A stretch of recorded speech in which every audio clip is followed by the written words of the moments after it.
ବିଲରେ ପାଣି ମଡ଼େଇଲା ବେଳେ ଘଟିଲା କିଛି ଅଘଟଣ।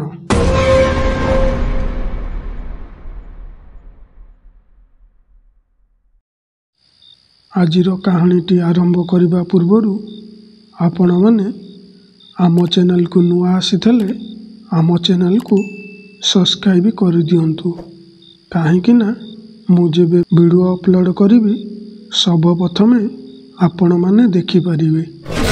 ଚାଲନ୍ତୁ ଆଜିର କାହାଣୀଟି ଆରମ୍ଭ କରିବା।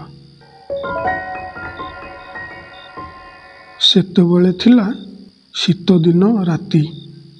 ରାଜୁ ତା ବିଲରେ ପାଣି ମଡ଼େଇବା ପାଇଁ ବାହାରିଲା। ଏମିତି ନୁହେଁ କି ସେ ଫାଷ୍ଟ ଟାଇମ୍ ବିଲକୁ ପାଣି ମଡ଼େଇବା ପାଇଁ ଯାଉଥିଲା। ସେ ଆଗରୁ ମଧ୍ୟ ଜମିରେ ପାଣି ମଡ଼େଇବା ପାଇଁ ରାତି ଅଧରେ ଯାଉଥିଲା। ହେଲେ ସେଦିନ ରାତିରେ ବିଲରେ ପାଣି ମଡ଼େଇଲା ସମୟରେ ହଠାତ୍ ତା ସହିତ ଘଟିଲା ଏକ ଅଘଟଣ। ସିଏ ବିଲରେ ପାଣି ମଡ଼େଇଲା ସମୟରେ ହଠାତ୍ କରେଣ୍ଟ ଚାଲିଗଲା। ଆଉ ଏହି କାରଣ ପାଇଁ ତା ବିଲରେ ଲାଗିଥିବା ପମ୍ପ ସେଟ୍ଟି ବନ୍ଦ ହୋଇଗଲା। ସେତେବେଳେ ବିଲରେ ପାଣି ଅଧା ମାଡ଼ିଥିଲା। ଯେଉଁ ସମୟରେ କରେଣ୍ଟ କଟିଗଲା ସେତେବେଳେ ଟାଇମ୍ ହୋଇଥାଏ ରାତି 12ଟା। ହେଲେ ବିଲରେ ତ ପାଣି ଅଧା ମାଡ଼ିଥିଲା। ସେଥିପାଇଁ ରାଜୁ ଭାବିଲା ଯେ ଆଉ ଘଣ୍ଟେ କି 2 ଘଣ୍ଟେ ଅପେକ୍ଷା କରିବି, କାଳେ କରେଣ୍ଟ ଆସିପାରେ। ଏମିତି ଭାବି ସେ ସେଠାରେ ଅପେକ୍ଷା କଲା। ଏମିତି ଅପେକ୍ଷା କରୁ କରୁ ସେତେବେଳକୁ ଟାଇମ୍ ହୋଇଯାଇଥିଲା ରାତି 1:30।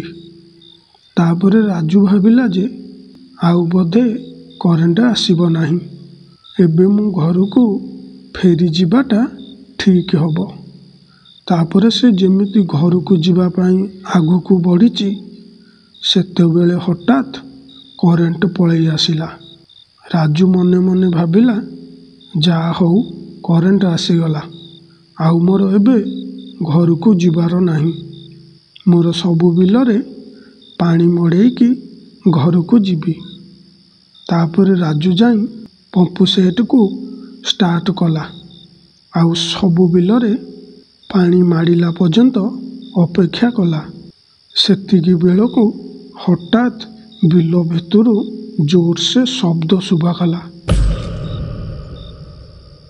ଆଉ ସେ ଶବ୍ଦ ଶୁଣି ରାଜୁ ବହୁତ ଡରି ଯାଇଥିଲା। ସେ ମନ ଭିତରେ ଟିକେ ସାହସ କରି ସେ ଶବ୍ଦ ଆଡ଼କୁ ଯିବାକୁ ଲାଗିଲା। ହଠାତ୍ ସିଏ ଦେଖିବାକୁ ପାଇଲା ଯେ 2ଟି କଳା ଛାଇ ବିଲ ମଝିରେ ବସି ପରସ୍ପର ସହ କଥା ହେଉଛନ୍ତି। ସେ ଛାଇ ଗୁଡ଼ିକ ପରସ୍ପର ସହ କଥା ହେଉଥିବାର ଦେଖି ରାଜୁ ବହୁତ ଡରିଗଲା। ଆଉ ଜୋରସେ ଚିତ୍କାର କରିବାକୁ ଲାଗିଲା। ରାଜୁର ପାଟି ଶୁଣି ଛାଇ ଗୁଡ଼ିକ ରାଜୁ ପାଖକୁ ମାଡ଼ି ଆସିଲା। ଏତିକିବେଳେ ଗାଁର ଲୋକମାନେ ତାର ଚିତ୍କାର ଶୁଣି ତା ପାଖକୁ ଦୌଡ଼ି ଆସିଲେ। ଆଉ ତା ପାଖରେ ଆସି ତାକୁ ପଚାରିଲେ, ତୋର କ'ଣ ହେଲା? କାହିଁକି ଚିତ୍କାର କରୁଥିଲୁ? ସେତେବେଳେ ରାଜୁ ଡରି ଡରି ସେ ଛାଇ ଆଡ଼କୁ ଇସାରା କଲା।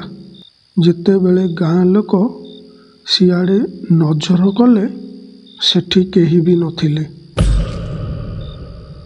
ରାଜୁ ବି ଦେଖିଲା ସେଠାରେ କେହି ନଥିଲେ। ରାଜୁ ପୁରା ଆଶ୍ଚର୍ଯ୍ୟ ହୋଇଗଲା।